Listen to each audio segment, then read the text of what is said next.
여러분, 이렇게 밖에 나오니까 좋지요? 예. 사람마다 기호가 다를 것입니다. 밖에 나오면은 엄청 업되는 사람이 있는 반면에 밖에 나가는 것이 스트레스가 되는 집콕, 방콕 사람들도 있죠. 예. 그러나 제가 생각하는 지로는 진광이 지금 저기 제 눈을 잘 보세요. 제가 생각하는 지로는 뭔가 하면 하나님으로부터 오는 모든 것은 선하고 아름답고 좋다. 그리고 결과가 좋다. 자, 하나님으로부터 온 이 아름다운 하늘과 대자연과 또 이제 방금 제가 전할 말씀, 하나님으로부터 오는 것은 우리를 새롭게 하고 건강하게 하고 리프레시, 예, 그렇게 합니다. 그런데 이제 하나님으로부터 오지 않은 것들 중에는 좋은 것도 있고 나쁜 것도 있어요. 그러니까 그런 것을 우리가 분별해야 합니다. 지금 우리가 밖에 나왔지 않습니까? 밖에 나와서 이렇게 하나님께서 창조하신 대자연 속에서 하나님의 말씀을 들을 수 있다는 것이 얼마나 감사합니까? 하나님께서 우리들에게 준 두 가지 선물, 쓰신 두 가지 책이 있는데 그 책은 바로 첫 번째는 성경이고 두 번째는 자연입니다. 자연. 그러니까 우리는 지금 두 가지를 동시에 하나님으로부터 그 두 가지 책을 동시에 우리가 접하고 있는 것입니다. 그러니까 갑절의 은혜가 있을 것입니다. 이 시간 로마서 말씀에도 하나님께서 은혜를 주시기를 기도합니다. 여러분의 심령을 리프레시 해 주시기를 기도합니다. 특히 우리 오래간만에 만난 혜인이 아주 수험생으로 너무 고생이 많죠. 하영이, 다윗이, 이렇게 우리 이런 주로 방콕이 되기 쉽고 집콕이 되기 쉬운 이런 분들 이렇게 오래간만에 나왔을 텐데 리프레시 해 주시기를 기도합니다. 우리 함께 요절이 17절 말씀을 같이 읽어보겠습니다. 복음에는 진광이도 17절 같이 읽어봐야죠. 자, 시작. 복음에는 하나님의 의가 나타나서 믿음으로 믿음에 이르게 하나니 기록된 바 오직 의는 믿음으로 말미암아 살리람과 같으니라. 오늘 말씀의 제목은 오직 의는 믿음으로 말미암아 살리라. 우리 다 같이 해봅시다. 시작. 오직 의는 믿음으로 말미암아 살리라. 그럼 제가 기도하겠습니다. 우리 고마우신 사랑의 하나님 아버지, 저희들을 무엇이간데 이토록 사랑하시고 우리의 구주 예수님을 보내어 주셔서 저희들을 죄와 죽음으로부터 구원하시고 우리 하나님 나라 영생의 소망 가운데 살아가게 하시는지요. 또 오늘은 이렇게 야외 예배로 나와서 하나님께서 창조하신 대자연 속에서 주님께서 귀한 또 우리 사도 바울의 로마서 말씀을 또 저희들에게 들려주시니 감사합니다. 우리 하나님의 성령께서 이 시간 함께 하시고 저희들의 예배를 기뻐 받으시고 저희 각자의 심령에 하나님의 말씀을 심령 깊이 허락하여 주옵소서. 이 죄인이 말씀을 은혜롭게 잘 섬길 수 있도록 시종일관 함께 하여 주옵소서. 우리 구주 예수님 이름으로 기도합니다. 아멘. 아멘. 지난 로마서 첫 1강에서 우리는 사도 바울이 자신을 어떻게 소개하는지 세 가지로 소개했었죠. 그죠? 그렇게 되었습니다. 세 가지 한번 해볼까요? 예수 그리스도의 종, 두 번째 사도, 세 번째 복음을 위하여 택정함을 입은 자, 이렇게 소개하였고, 또 사도 바울은 자신의 인생 목적을 예수님의 이름을 위하여 모든 이방인들을 믿어 순종하게 하는 것이라고 하였습니다. 우리들도 바울처럼 자신이 누구인지 또 자신의 인생의 목적이 무엇인지 분명하게 말할 수 있는, 남에게 소개할 수 있는 그런 분들 될 수 있기를 기도합니다. 오늘 8절부터 17절까지 말씀에서 바울은 첫째, 자신이 왜 로마에 그토록 가고자 하는지 그 이유를 밝히고, 둘째로 자신이 왜 복음을 부끄러워하지 않는지 그것을 밝힙니다.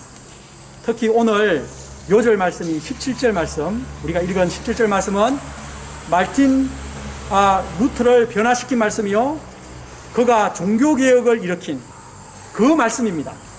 이 시간 성령 하나님께서 역사하셔서 바울의 그 뜨거운 복음에 대한 확신과 열정을 우리 각자에게 덧입혀 주시기를 간절히 기도합니다. 우리 8절을 같이 읽어봅시다. 8절 시작. 먼저 내가 예수 그리스도로 말미암아 너희 모든 사람에 관하여 내 하나님께 감사함은 너희 믿음이 온 세상에 전파되리로다. 사도 바울은 먼저 로마 성도들의 믿음이 온 세상에 전파됨으로 인해서 하나님께 감사하고 있습니다. 여기서 온 세상이라고 하면 당시에 로마 세계, 그 지중해권에 있는 로마 세계를 말하는 것입니다. 당시 로마 교회는 바울이 직접 세운 교회가 아닙니다. 여러분, 로마의 교회가 어떻게 세워졌는가에 대해서는 정설이 없습니다. 그런데 대부분의 학자들의 공통된 의견은 아마 오순절 성령 강림 때에 예루살렘에 왔던 엄청난 사람들이 변화되었지 않습니까? 그때 왔던 로마에서 온 사람들이 변화를 받고 자기 로마로 다시 돌아가서 그곳에서 335 가정교회를 이루면서 교회가 세워졌다, 그렇게 보고 있습니다. 이때 로마의 교회는 우리들처럼 큰 건물이 있는 교회가 아니라 가정교회에서 모이는 교회입니다.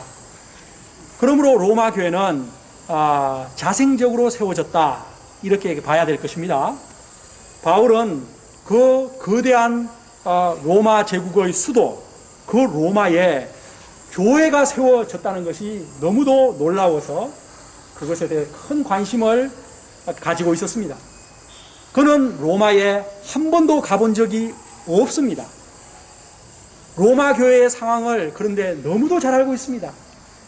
로마서 마지막 16장을 보십시오. 거기 일일이 열거되고 있는 로마 교회 성도들의 이름들이 너무도 많이 나옵니다. 이렇게 바울이 로마 교회를 상세하게 알고 있는 이유는 아마도 AD 49년에 있었던 글라우디오 황제 때 유대인 추방 명령, 유대인들은 다 로마로부터 이방 세계로 다른 나라로 추방시킨 그 명령 때에 로마 교회에 있었던 브리스길라와 아굴라, 그 사람들이 로마에서 고린도로 왔는데 그 부부들을 통해서 로마 교회에 어떤 성도들이 어떻게 자라나고 있는가를 상세하게 들었을 것이다, 그렇게 보고 있습니다. 그리고 당시 로마 교회 성도들의 대다수는 이방인들이었고, 유대인들이 아니고 이방인들이 대다수를 이루었고, 신분적으로 하층의 사람들이 대부분이었다고 합니다. 그런데 그들의 믿음이 온 세상에 전파되고 로마 세계에 로마 교회 성도들의 믿음이 전파되고 있다는 사실에 사도 바울은 매우 감격스러워했던 것 같습니다. 우리 관악칠부가 그런 교회가 되기를 기도합니다. 우리 관악칠부 이 소수의 사람들의 믿음이 이 낙성대 일대와 이 관악구와 이 서울과 곳곳에 그렇게 사람들이 알려지는 그런 교회 되기를 기도합니다.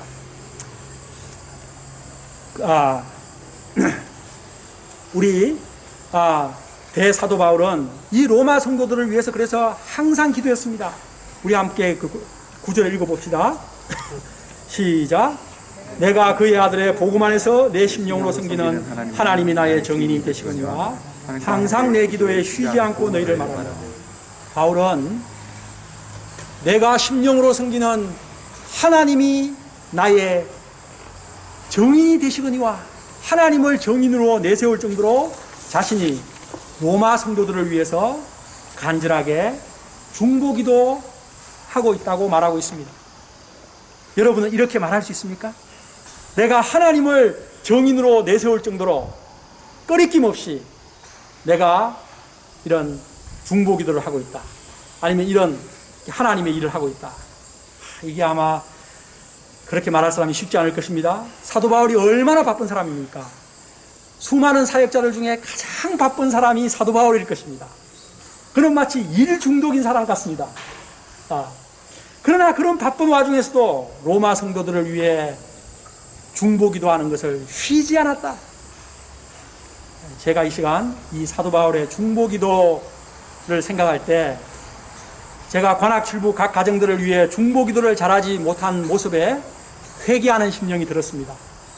제가 이렇게 회개하고 관악칠부 성도들과 가정들을 위해 하루 한 번은 꼭 중보기도를 할 수 있기를 기도합니다. 그것을 내 심령으로 섬기는 하나님을 정인으로 삼아서 그렇게 할 수 있기를 기도합니다. 그러나 그것을 꼭 100% 제가 잘 지킬 수 있을지는 장담은 못합니다. 그러나 제가 그런 마음으로 오늘도 아침에 센터 가서 여러분들 일일이 이름을 우리 하나님께 아뢰며 기도했습니다. 다윗을 위해서도 기도했어요. 이렇게 우리 박혜인 자매님을 위해서도 하나님께서 박혜인 자매님께 꼭 합당한 대학 기업을 주시도록 오늘 아침에 기도했습니다. 제가 계속 기도하겠습니다. 예인이를 위해서도 우리 10절을 같이 읽어볼까요? 시작. 어떻게 하든지 이제 하나님의 뜻 안에서 너희에게로 나아갈 좋은 길 얻기를 구하노라. 바울은 어떻게 하든지, 한마디로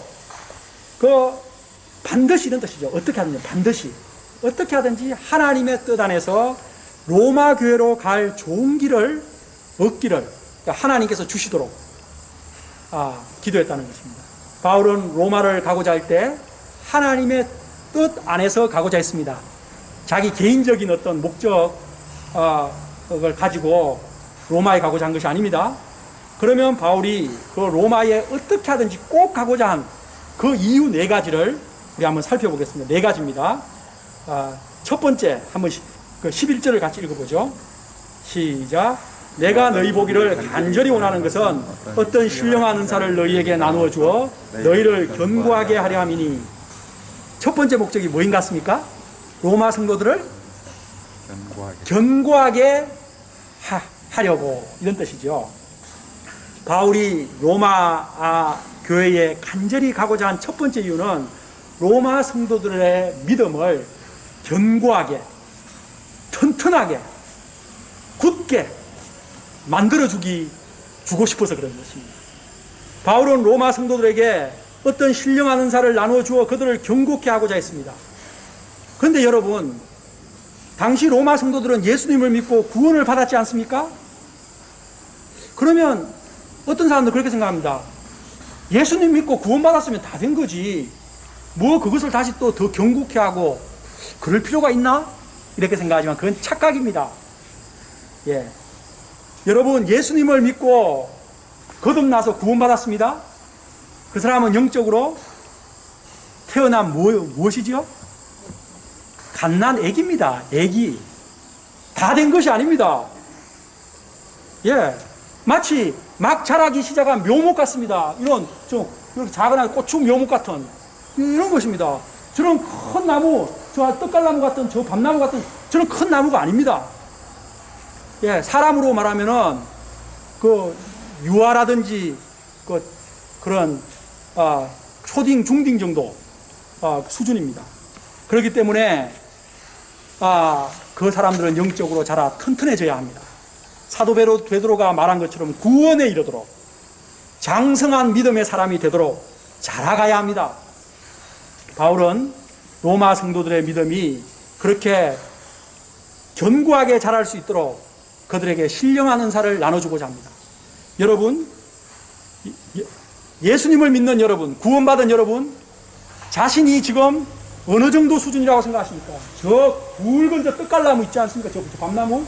저처럼 견고한 사람이십니까? 아니면 여기 지금 작은, 여기 수양부들 비싼 거 여기 있죠? 사람 키만한 거, 요도만한 자기의 현 주소를 겸손하게 인정해야 합니다. 그리고 자라갈 생각을 해야 합니다. 사도 바울은 그들에게 신령한 은사를 나누어 줌으로써 견고하게 하고자 했습니다. 먼저 그 신령한 은사가 무엇인지 정확하게 알 수는 없습니다. 그러나 사도 바울은 신구약을 통달한 성경 박사였습니다. 그러므로 성경을 그들에게 체계적으로 가르쳐 줄 수 있었습니다.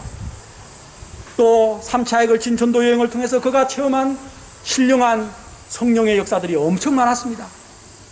그것을 그들에게 들려줌으로써 그들을 견고하게 하고자 했을 것입니다.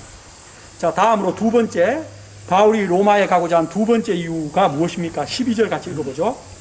자, 김광진 12절 같이 읽읍시다. 시작. 이는 곧 내가 너희 가운데서 너희와 나의 믿음으로 말미암아 피차 아니함을 얻으려 합니다. 여기서 피차라는 말이 중요합니다. 피차. 김광진 피차가 무슨 뜻이에요? 피차 아니함을 받는다. 진광 형제님과 제가 피차 아니함을 받고 싶습니다. 이게 피차가 무슨 뜻입니까? 서로. 예. 너도 받고 나도 받고. 이게 피차죠. 예. 피는 저 피, 차는 2차. 저쪽과 이쪽. 피차가 사도 바울은 로마 성도들에게 서로를 견고하게 해준다고 해서 자기가 일방적으로 주는 사람이다. 자기는 가르치는 사람이고 너희는 무조건 배워야 되는 사람이다. 그렇게 생각하지 않았습니다. 그는 겸손한 목자였습니다. 우리가 피차 아니함을 받을 수 있다. 이렇게 말하고 있는 것입니다. 사도 바울은 로마 성도들을 어리게만 보지 않았습니다. 그들에게 성장하고 있는 그들의 믿음의 소식을 들음으로써 바울 자신도 그들을 통해서 배울 점이 있고 그들을 통해서 안위함을 받을 수 있다고 한 것입니다. 피차 서로 간에 도움을 주고 서로 간에 안위를 받는다. 컴포트. 예, 이런 피차 돕는 관계를 무슨 관계라 그러죠? 요즘 우리가 쓰는 말로 세안이 서로 간에 세안이하고 저하고 무슨 관계예요? 피차 서로 간에 크게 상부상조. 예, 상부상조입니다. 그래서 영어로 하면 예, 무슨 관계? 윈윈 관계. 예, 우리는 서로 윈윈 관계죠. 그 세안이 저하고 예, 야, 서로 진광 저하고 윈윈 관계 아닌가? 진광이 와서 예배 환경도 세팅해주고 이렇게 서로 간에 우리는 윈윈 관계입니다. 우리가 여호수아 목자님은 무조건 일방적으로 여러분들을 막 섬기고 가르치고 그런 것만 있고 여호수아 선생님은 그래서 그런 관계가 아닙니다. 그런 일방적인 관계가 되면 교회는 과거 중세시대가 되는 것입니다. 중세시대는 교황이 또 서가지고 이거 해 알겠어? 너희들은 나한테는 가르쳐주지 마. 나는 다 알고 있어. 이런 식으로 되는 것입니다. 그런 권위적인 고압적인 그런 조직은 망하는 것입니다. 왜냐하면 지도자는 권위적이 되고 그 공동체 구성하는 사람들은 수동적이 되어버리기 때문입니다. 그런 관계가 아니고 다가미 선생님과 저하고 서로 윈윈 관계죠. 주고 받고 저는 다가미 선생님에게 이렇게 말씀을 드리고 다가미 선생님은 저에게 또 좋은 것을 많이 주지 않습니까? 그러니까 서로 간에 윈윈 관계. 우리 헌수 목장과 저하고도 윈윈 관계 아닙니까? 야, 이렇게 건축위원장으로 얼마나 수고를 다 해줍니까? 제가 건축에 대해서 신경 쓸 게 없어요. 다른 센터 사람은 스텝 목자, 풀타임 목자 신경 써서 머리가 아프다고 하던데 예, 서로 윈윈 관계. 저는 말씀 준비하고 우리 성도들은 우리 검신자를 보여주세요. 데코레이션, 인테리어 다 하니까 예, 윈윈 관계 얼마나 좋습니까? 예. 자, 우리가 그런 관계가 될 수 있기를 기도합니다. 자, 사도 바울이 로마에 가고자 한 세 번째 이유. 우리 13절 같이 읽어볼까요? 13절 형제들아, 시작. 형제들아, 내가 여러 번 너희에게 가고자 한 것을 너희가 모르기를 원하지 않으니 이는 너희 중에서도 다른 이방인 중에서와 같이 열매를 맺게 하려 함이로되 지금까지 길이 막혔도다. 예, 로마에 끝으로 가고자 하는 세 번째 이유는 다른 이방인 중에서와 같이 로마 교회에서도 열매를 맺게 하고 싶다. 이것입니다. 바울은 소아시아 터키 지역 또 그리스 지역 많은 지역에서 열매를 풍성히 맺었습니다. 큰 성령의 체험을 했습니다. 그 역사를 로마에서도 하고 싶다는 것입니다. 그의 최종적 목적지는 로마가 아니었습니다. 로마를 지나 당시 땅끝이라고 알려진 어느 나라? 예, 스페인. 포르투갈 스페인 있지 않습니까? 거기가 바로 서바나 지역입니다. 거기 지나면은 대서양 바다죠. 그러니까 거기가 땅끝이었어요, 당시. 거기까지 가서, 땅끝까지 가서 복음을 전하고 싶었던 것이 사도 바울의 목표였습니다. 예. 너희는 땅끝까지 복음을 전하라. 그 말씀에 순종한 것입니다. 이제 바울이 로마에 그토록 가고자 한 마지막 네 번째 이유를 14, 15절에서 보겠습니다. 14부터 시작. 헬라인이나 야만인이나 지혜 있는 자나 어리석은 자에게 다 내가 빚진 자라.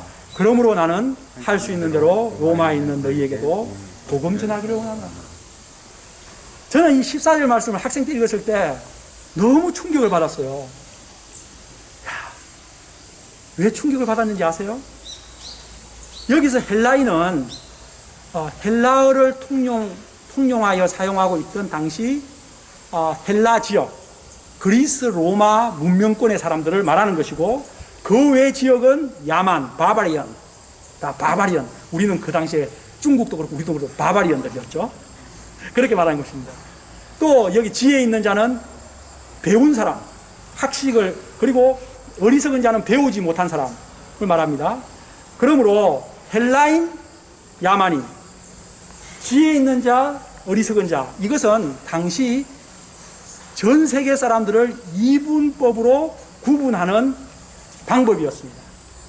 이렇게 이분법으로 구분하는 또 다른 방법들이 있죠. 유대인이나 이방인이나, 그렇게 하면 이스라엘 사람, 또 이스라엘 사람 외에 다른 모든 나라, 그렇게 이분법으로 구분합니다. 그러므로 이것은 온 세계 사람을 말하는 것입니다. 그러므로 나는 헬라인이나 야만이나 지혜 있는 자나 어리석은 자에게 다 빚졌다. 세상 모든 사람들에게 나는 빚을 졌다. 이렇게 바울이 말하고 있는 것입니다. 여러분, 충격적이지 않습니까?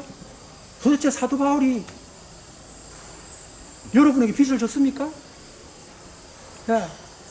제가 여러분들 앞에 와서 저 여호수아 여러분들에게 너무 큰 빚을 졌습니다. 여러분들, 그렇게 하면 도대체 무슨 빚을 졌다 그러지? 나한테 뭐 돈 1,000원도 빌려간 것이 없으시면서 이렇게 말할 것입니다. 도대체 바울은 무슨 빚을 졌길래 온 세상 모든 사람들에게 빚을 졌다고 말하는 것입니까? 여러분, 실상 바울이 빚을 진 대상은 누굽니까? 이걸 예인이가 대답해 봐줄래요? 사도 바울이 온 세상 사람들에게 빚을 졌대요. 그런데 실제로는 그 말은 틀립니다. 정확하게 말하면 사도 바울이 빚을 진 대상은 누굽니까? 누구한테 빚을 많이 졌습니까? 누구?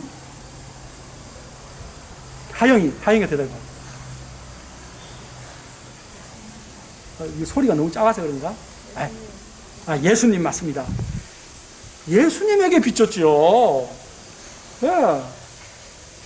기독교를 박멸하고자 복음의 박해자요, 비방자요, 폭행자로 살았던 자신을 용서해 주시고 구원해 주신 예수님의 은혜, 또 자격 없는 자신을 이방인의 사도로 세워주신 그 은혜, 평생 갚을 수 없는 은혜였습니다. 지옥의 가장 깊은 곳에 들어가야 되는 사람을, 그 사도 바울을 예수님께서 가장 영광스러운 사도의 삶을 살게 하신 것, 얼마나 큰 은혜의 빚을 졌습니까?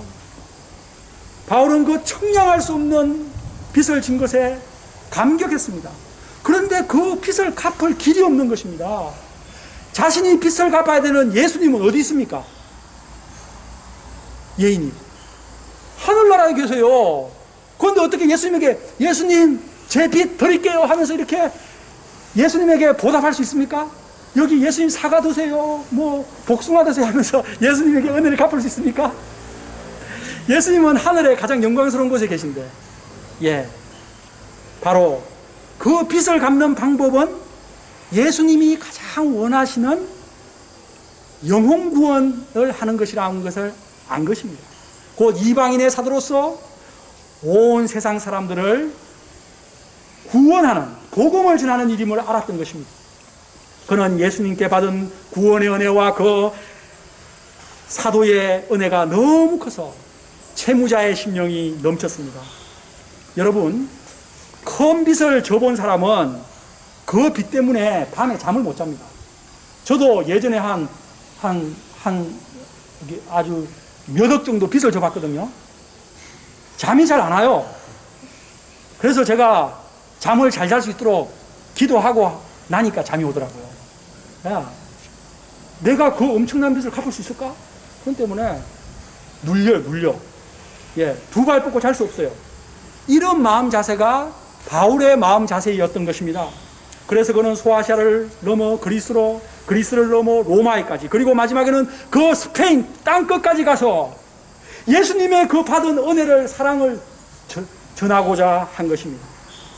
저는 그래서 학생 때 이 말씀을 읽을 때 충격을 받은 것입니다. 와, 사도 바울의 하트가 엄청나다.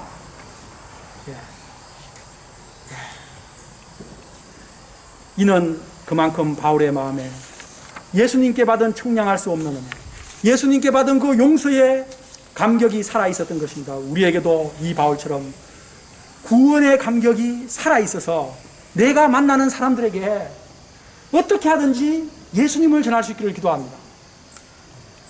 바울이 로마에 그토록 가고자 하는 네 번째 이유는 바로 로마 성도들에게 복음을 전해주고자 하는 빚진 심정 때문이었습니다. 이상으로 우리는 바울이 왜 로마에 그토록 가고자 했는가를 네 가지로 정리해서 살펴보았습니다. 이제 16, 17절 오늘의 마지막 가장 요절 말씀을 보겠습니다. 같이 읽겠습니다. 16, 17 시작. 내가 복음을 부끄러워하지 아니하노니 이 복음은 모든 믿는 자에게 구원을 주시는 하나님의 능력이 됨이라. 먼저는 유대인에게요 그리고 헬라인에게로다. 복음에는 하나님의 의가 나타나서 믿음으로 믿음에 이르게 하나니 기록된 바 오직 의인은 믿음으로 말미암아 살리라 한가 같습니다. 이제 바울이 자신이 로마 성도들에게 가서 꼭 전해주고자 하는 그 복음의 핵심을 밝히고 있습니다. 이 16, 17절 말씀이 로마서 전체의 핵심 주제입니다. 너무도 중요한 말씀이죠. 여러분 지금 로마에 가고자 했던 네 가지 이유 다 잊어도 됩니다. 여러분 그걸 다 잊으십시오. 그거 다 잊고 이 16, 17절 지금 전하는 이 말씀만 잘 기억하면 됩니다. 그러면 여러분 오늘 말씀 잘 들은 겁니다. 진광이 이 16, 17절 한번 제가 끝나고 나서 진광에게 질문하겠습니다. 16, 17절을 잘 들었는지. 자, 진광이 레이저 일로 좋아요. 자, 먼저 바울은 나는 복음을 뭐라 그랬죠? 복음을 부끄러워하지 않는다 말합니다. 이는 다른 말로 하면 뭡니까? 나는 복음을 매우 자랑스럽게 여긴다 이런 말입니다. 왜냐하면 부정을 두 번 썼지 않습니까? 그러면 이제 자랑스러워한다는 말은 당연하고 강조니까 매우를 넣어야겠죠. 그래서 부끄러워하지 않는다는 부정의 부정은 강한 긍정이 됩니다. 그래서 매우 자랑스러워한다 이렇게 되겠죠. 자, 그런데 그러면은 나는 복음을 매우 자랑스러워합니다 이렇게 말하면 좋을 것 같은데 왜 부끄러워하지 않는다 이런 표현을 썼을까요? 그것은 당시 분위기가 복음을 부끄러워하는 분위기였다는 것입니다. 그것을 바울은 정확하게 캐치하기 때문에 부끄러워하지 말자 이런 말을 하는 것입니다. 부끄러워할 필요가 없다. 네, 그 단어를 쓰는 것입니다. 고린도전서 1장에 보면 이런 말이 나오죠. 유대인들은 표적을 구하고 헬라인들은 지혜를 찾으나 우리는 십자가에 못 박힌 그리스도를 전하니 유대인들에게는 끄리끼는 것이요 이방인들에게는 미련한 것이로되 foolish, so foolish. 십자가에 못 박힌 그리스도를 전하는 것은 저 아주 바보 같은 짓이다 는 것입니다. 왜 그렇습니까? 당시 유대인들은 표적과 기적을 선호했고 헬라인들은 소크라테스, 플라톤의 영향으로 철학적 지혜를 자랑했습니다. 무엇보다 그 시대는 로마의 힘, 파워가 전 세계를 장악한 시대였습니다. 힘없으면 찍소리 말고 있어. 억울하면 출세. 이런 시대였습니다. 억울하면 돈 벌어. 뭐 이런 시대였습니다. 예, 요즘 시대와 비슷하죠. 예. 이런 시대 분위기로 인해 당시 사람들은 복음을 부끄러워했습니다. 여러분, 복음이 무엇입니까? 복음이 누구에 관한 것입니까? 나사렛 청년 예수에 관한 것입니다. 당시 로마 세계에서 나사렛 청년 예수는 어떤 사람으로 생각되었을까요? 로마의 식민지에 불과한 조그마한 나라, 저 팔레스타인 땅, 그 조그마한, 그것도 지도에도 표시도 하기 어려운 조그마한 베들레헴, 그곳에서도 어디? 마구간. 그곳에서 태어났다고 하는데, 일생을 무슨 일을 하면서? 목수일 하면서. 당시 천대를 받았습니다. 목수일이. 또 나중에는 십자가에 못 박혀 죽은 그 나사렛 한 33세 된 청년으로 억울하게 죽은 청년, 그것이 로마 시대 사람들이 생각하고 있던 예수라는 인물이었습니다. 우리가 지금 예수님, 너무 영광스러운 예수님, 높으신 예수님, 존경하는 최고의 예수님, 이런 분위기가 아니에요. 그런 비웃음을 살 만한 그런 예수를 무엇으로 믿어라? 세상에 구원자로 믿어라, 하나님으로 믿어라 하니까 그것은 넌센스 아닙니까? 예. 로마 시대 사람들에게 예수님은 그렇게 비춰졌던 것입니다. 부끄러움의 대상으로 비춰졌던 것입니다. 요즘같이 예수님이 그 영광스러운 분으로 이미 다 알려져 있음에도 불구하고 우리 복음 전하기를 약간 부끄러워하는 모습이 약간 있지 않습니까? 분위기가, 그러니까 사회 분위기가. 예. 그러나 바울은 그런 시대 분위기에도 불구하고 무엇이라고 말합니까? 나는 복음을 부끄러워하지 않는다. 나는 복음을 매우 자랑한다. 어떻게 이렇게 담대하게 말할 수 있을까요? 그것은 바로 복음이 구원을 주는 하나님의 능력임을 그가 확신했기 때문입니다. 우리 함께 바울처럼 그런 확신에 넘쳐 16절을 읽어봅시다. 내가 복음을, 자, 여러분 확신 있게 읽어봅시다.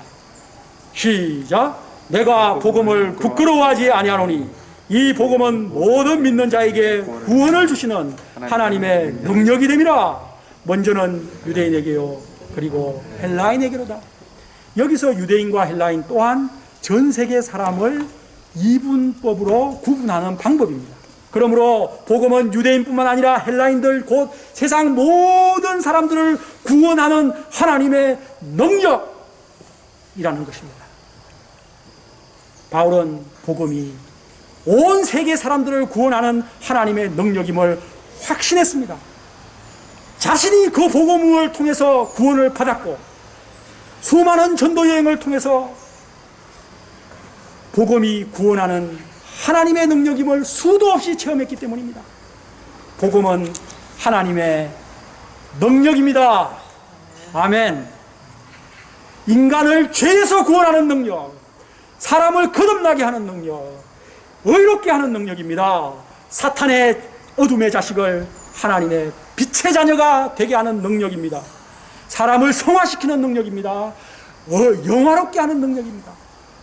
세상에 여러분, 이런 능력이 어디 있습니까? 말해보십시오. 이런 능력이 어디 있습니까? 세상의 철학이 사람을 변화시킬 수 없습니다. 도서관의 수많은 책과 세상의 공부가 사람을 변화시키지 못합니다. 유교나 도덕교육이, 의술과 과학이 사람의 본성을 조금 더 변화시키지 못합니다. 타락시키면 타락시키지 절대로 좋게 하지 못합니다.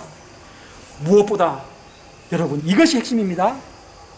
인간의 죄 문제와 죽음 문제를 해결할 수 있는 것은 세상에 아무것도 없습니다. 돈과 권력이 아무 능력이 없습니다. 누가 여러분들에게 억울하면 돈 벌어, 억울하면 출세, 이런 말을 하면은 당신 구원받았어?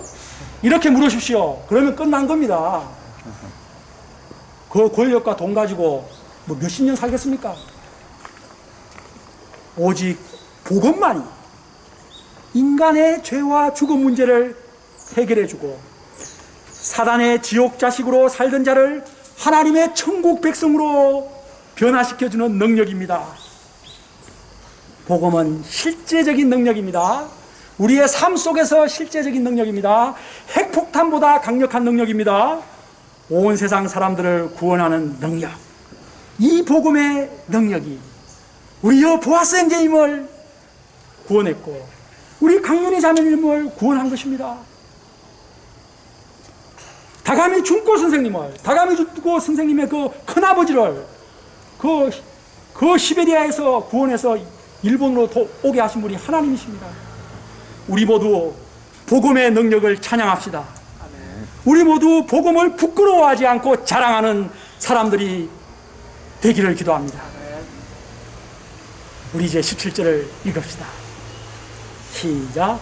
복음에는 하나님의 의가 나타나서 믿음으로 믿음에 이르게 하나니 기록된 바 오직 의는 믿음으로 말미암아 살리라 한가 같으니라.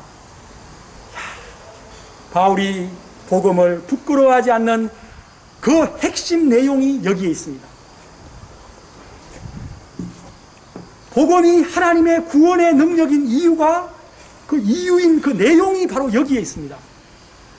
네, 하나님의 그 능력이라고 했는데 그 능력의 내용이 뭐냐? 그 내용이 바로 여기에 있습니다. 그것은 바로 복음 안에는 하나님의 의가 나타나 있기 때문에 복음이라는 그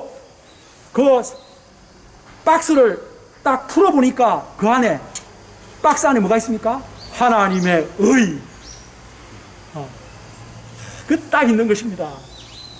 여기서 의는 하나님의 의로운 성품, 하나님의 정의롭고 공의로우신 그 성품을 말하는 것이 아닙니다. 여기서 하나님의 의는, 잘 들어보십시오. 이게 나중에 제가 질문 드릴 거거든요. 질문 드릴 생각입니다. 여기서 하나님의 의는 뭔가 하면 죄인을 의인으로 만들어주기 위한 하나님의 행동, 행위입니다. 잘 기억하십시오. 우리 한번 여기서 한번 같이 해봅시다. 여기서 하나님의 의는 죄인을 의인으로 만들어주기 위한 하나님의 행동, 행위입니다. 시작. 죄인을 의인으로 만들어주기 위한 하나님의 행동, 행위. 하나님이 하신 행동이 있다는 것입니다. 행위, 액트가 있다, 액트. 여러분, 하나님께서 우리 같은 죄인들을 의인으로 만들어주기 위해서 어떤 행동을 하셨습니까? 어떤 행위를 하셨습니까? 세아님, 우리 죄인들을 의인으로 만들어주기 위해서 하나님이 어떤 행동을 하셨어요? 딱 한마디 핵심으로 어떤 일을 하셨어요?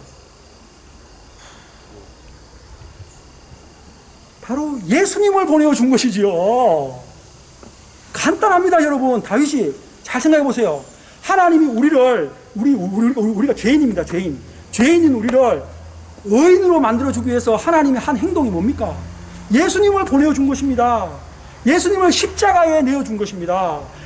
우리 죄값을 지불하는 속죄제물, 대속제물로 십자가에 내어주신 것입니다.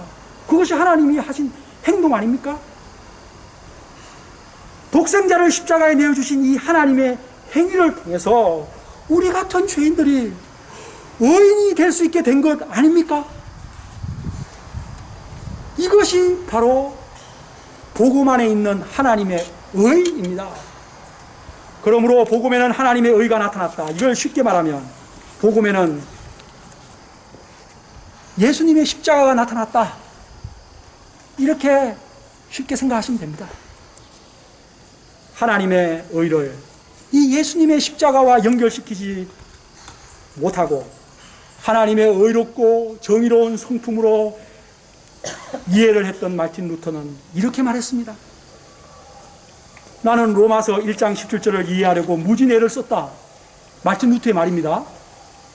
나는 하나님의 의라는 표현 때문에 오랫동안 탐구하였고 너무나 근심한 나머지 녹초가 되어 갈피를 잡을 수가 없었다. 내가 그것을 하나님의 의로우신 성품으로 알았을 때 나는 하나님께서 차라리 복음을 알려주지 않았으면 더 좋았을 뻔 하였다고 생각했다. 왜냐하면 하나님의 의가 나를 더 철저하게 절망적이고 소망이 없게 만드는 것 같았기 때문이다. 나는 스스로에 대해 어떻게 할 줄을 몰랐다. 하나님의 의라는 표현이 구원의 길을 차단하고 말았다. 이처럼 하나님의 의를 하나님의 의로우신 성품으로 이해했을 때 절망적이었던 바울이 하나님의 의가 죄인을 의롭게 만들어주시는 하나님의 행위, 여러분 딴 것 다 잊어서 됩니다. 하나님의 의는 우리 죄인을 의인으로 주시기 위해서 하나님이 하신 행위, 곧 자기 아들을 십자가에 내어주신 행위, 그것으로 루터가 이해를 하게 되었을 때 그는 완전히 새 사람이 되었다고 고백을 하고 있습니다. 그의 고백을 들어보겠습니다. 하나님의 의가 하나님의 속성을 뜻하는 것이 아니구나. 하나님께서 우리 죄인들에게 주시는 의구나. 내가 그 차이를 알게 되었을 때, 곧 율법과 복음이 별개라는 것을 알게 되었을 때 나는 벽을 허물었다. 내가 이전에 하나님의 의라는 표현을 미워한 것만큼 이제는 그 표현을 나의 가장 사랑하고 위안을 주는 말씀으로 여기기 시작했다. 그래서 바울의 이 표현은 정말 내게 있어서 낙원으로 들어가는 문과 같았다. 어디로 들어가는요? 낙원으로 들어가는, 패러다이스로 들어가는 문과 같았다는 거예요. 이 하나님의 얼마나 놀라운 변화입니까? 하나님의 의를 바르게 깨달았을 때 그토록 비참하고 절망적이던 루터가 종교개혁의 선봉장이 되었던 것입니다. 로마서가 이처럼 위대한 것입니다. 하나님의 의를 제대로 깨닫는 것이 이처럼 중요한 것입니다. 오늘 여기 계신 18분들은 하나님의 의가 무엇을 말하는 것인지 정확하게 이해하시기 바랍니다. 하나님께서 우리 죄인들을 의인으로 만들어주기 위해서, 의인으로 만들어주면 우리가 구원을 받는 거죠. 만들어주기 위해서 하나님께서 하신 행위입니다. 행위. 종교개혁의 말씀이 된 이 17절 우리 다시 한번 읽어봅시다. 17절 시작. 복음에는 하나님의 의가 나타나서 믿음으로 믿음에 이르게 하나니 기록된 바 오직 의인은 믿음으로 말미암아 살리라. 복음에는 우리 죄인들을 의인이 되게 하는 하나님의 의가 나타났다. 말씀이 여러분 이제 이해를 하셨을 것입니다. 그러면 그 하나님의 의, 죄인을 의롭게 해주는 의, 그 의가 어떻게 내 것이 될 수가 있습니까? 하나님이 그렇게 해서 행위를 하셨습니다. 예수님을 십자가에 내주시고 그 하나님이 그런 것을 다 행동으로 행위를 하셨습니다. 그럼 그것이 어떻게 내 것이 될 수 있습니까? 그것이 바로 믿음으로 된다는 것입니다. 믿음은 한마디로 믿는 것입니다. 그것을 믿는 겁니다. 쉽게 말하면 영접하는 것, 억셉, 받아들이는 것입니다. 죄인인 우리들이 의롭게 되기 위해서 한 일은 아무것도 없죠. 하나님께서 다 하셨죠. 하나님께서 예수님 보내셨고 예수님을 십자가에 달리게 하셨고 부활시키셨고 다 하나님께서 하신 작품입니다. 하나님께서 하신 행위, 행동입니다. 그리고 우리들에게 그 예수님의 십자가를 믿기만 하면 죄사함을 주고 의롭다 해주고 구원해 주겠다고 약속하셨습니다. 얼마나 좋은 복음입니까? 그래서 이것이 복음인 것입니다. 세상에 이것보다 더 쉬운 것이 없습니다. 그 약속을 단지 받아들이는 것, 수락하는 것, 영접하는 것, 그것이 믿음입니다. 하나님이 세상을 이처럼 사랑하사 독생자를 주셨으니 이는 그를 믿는 자마다 멸망하지 않고 영생을 얻게 하려 하심이니라. 여러분 믿으십니까? 그 하나님의 사랑을 여러분 억셉, 수락하십니까? 바로 이것이 믿음입니다. 믿음으로 의롭게 되었다는 것을 가장 쉽게 표현하면 그겁니다. 아까 큰 엄청난 박스에 케이크 담긴 택배가 우리 집에 왔습니다. 이렇게 큰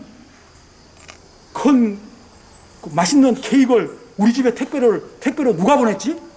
거기 보니까 from God, from Jesus Christ 그렇게 딱 적혀 있어요. 하나님이 보내셨네. 그래가지고 딱 열어보니까 케이크예요. 근데 케이크 그 위에 하나님의 의라고 딱 적혀 있어요. 이걸 어떻게 하죠? 아이고, 나 이거 힘들어요. 이렇게 하면서 택배 아저씨 도로 가져가세요. 이렇게 하면은 이거는 이제 안 되는 거예요. 예수님, 하나님, from God, 하나님 너무 감사합니다. 저 이렇게 큰 케이크 너무 원했어요 하면서 그 케이크를 감사함으로 잘라서 먹으면 됩니다. 그것이 바로 믿는 것입니다. 그 케이크를 먹었기 때문에 구원을 하나님의 의가 내게 주어진 것입니다. 구원받은 것입니다. 바울은 이 믿음이 구약시대부터 시종일관 존재해 왔다는 것을 하박국서 인용을 통해 말하고 있는 것입니다. 기록된 바 오직 의인은 믿음으로 말미암아 살리라 함과 같으니라. 이미 구약에 그렇게 적혀 있다는 것입니다. 하박국이 살던 시대는 악인이 판치던 시대로 하박국은 너무 힘들어 하나님 악인들을 좀 심판해 주세요라고 기도했습니다. 그때 하나님으로부터 내려온 말씀은 악인이 아무리 판을 치더라도 너는 오직 믿음으로 살아야 한다는 것이었습니다. 여기서 의인은 오직 의인은 믿음으로 살아야 된다고 그랬죠. 그 의인은 뭔가 하면 하나님을 믿음으로 의롭게 된 사람을 말하는 것입니다. 예. 아직까지 구원받지 못한 사람을 얘기한 것이고 하나님을 믿음으로써 의롭게 된 사람은 끝까지 믿음으로 살아야 된다. 그 말을 하는 것입니다. 그러므로 여러분 구원도 믿음으로 되는 것이고 구원 이후에 삶도 믿음으로 되는 것입니다. 처음부터 끝까지 오직 믿음으로 사는 것이 의인입니다. 믿음으로 말미암는 의, 믿음으로 말미암아 의롭게 되는 것, 이것이 로마서의 주제입니다. 여러분, 마지막으로 여러분에게 묻습니다. 여러분 의롭게 되셨습니까? 아직 혹시 의롭게 되지 않으신 분이 계시다면 이 시간 하나님의 의를 영접하심으로 의롭게 되시기를 기도합니다. 하나님의 자녀가 되시기를 기도합니다. 하나님의 그 케이크 선물을 감사함으로 받아들이시기 바랍니다. 또 이미 의롭게 되신 분들께서는 끝까지 믿음으로 사시기를 바랍니다. 처음부터 끝까지 From first to last 하나님의 의 되신 예수님을 믿는 것이 구원의 길이요 우리 신자의 삶입니다. 기도하겠습니다. 고마우신 하나님 아버지, 이토록 귀한 복음의 진리를 가르쳐 주셔서 감사합니다. 복음은 모든 세상 사람들을 구원하는 하나님의 능력이라고 했습니다. 왜 모든 세상 사람들을 구원하는 능력이 됩니까? 그것은 그 복음 안에 하나님의 의가 있기 때문입니다. 바로 우리 같은 죄인들을 의롭게 해주는 하나님의 놀라운 그 예수님의 십자가 구원이 있기 때문입니다. 주님, 저희가 아직 이 예수님의 십자가를 영접하지 않은 분이 있다면 영접함으로 죄인에서 의인이 되게 하여 주시옵소서. 그리고 이미 의롭게 된 사람들은 끝까지 예수님의 십자가를 붙들고 믿음으로 살아가게 하옵소서. 이번 한 주 오직 믿음으로 살아 우리 하나님을 영화롭게 하는 한 주 되게 하옵소서. 예수님 이름으로 기도합니다. 아멘.